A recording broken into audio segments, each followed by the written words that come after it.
Should performance-enhancing drugs be accepted in sports? The topic I've chosen is sports, ethics and deviance, the doping in sport.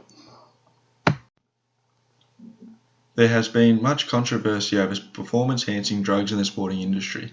The use of performance drugs, doping, is an illegal action that athletes choose to take activity in to improve their performance. Is it the right choice? What is it? Doping is use of artificial enhancements and methods to gain an advantage over others in competition. The term doping is widely used by organisations that regulate sporting competitions.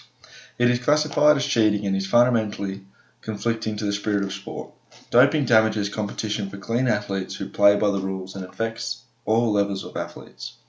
There are many types of drugs for performance, such as stimulants, muscle building, relaxants, mass drugs, mass pain drugs, reduce weight drugs, and increase oxygen. Why is it an issue? It is a contemporary issue, mainly due to the health risks performance-enhancing drugs present. It doesn't create equality for opportunity for all athletes, and it removes the ideal effect of drug-free sport for the public. Doping is fundamentally contrary to the spirit of sport, referring to the essence of Olympism. An example of doping in sport is anabolic steroids. Discovery of anabolic steroids in the 1930s have enabled athletes to use them as an aerogenic age, which are external influences that enhance athletic performance.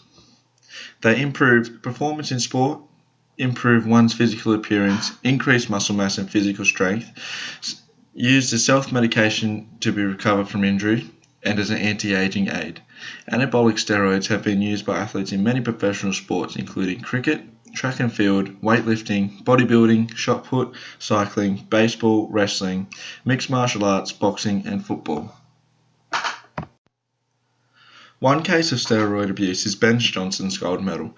After winning a bronze medal at the 1984 Los Angeles Olympics, Canadian Olympic sprinter Ben Johnson was composed and ready to improve on that result in Seoul, Korea, for the 1988 Summer Olympics. Though injuries rattled the sprinter throughout the 1987 season, he was still considered a medal contender.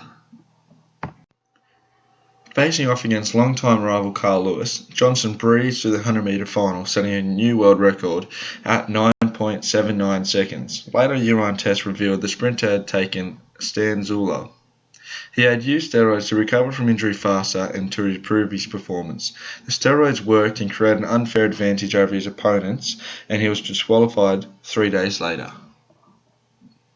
Sports ethics and deviancies, social theory, is critical theory, as sport must change to be fair to everyone, more democratic and sensitive to the diversity.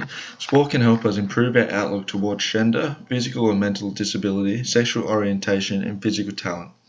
The use of drugs in sports denies the ability of fair play and discourages athletes as they have an unfair advantage against other athletes.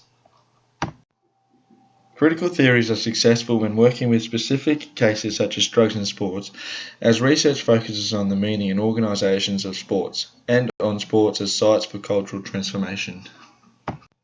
Sport must be fair and represent the hard work that athletes put into their training and the sacrifices they make to become a professional athlete. Performance-enhancing drugs should not be accepted in the sport, as it creates an unfair advantage to the true athletes of the sport and removes the ideal role model from the younger generations.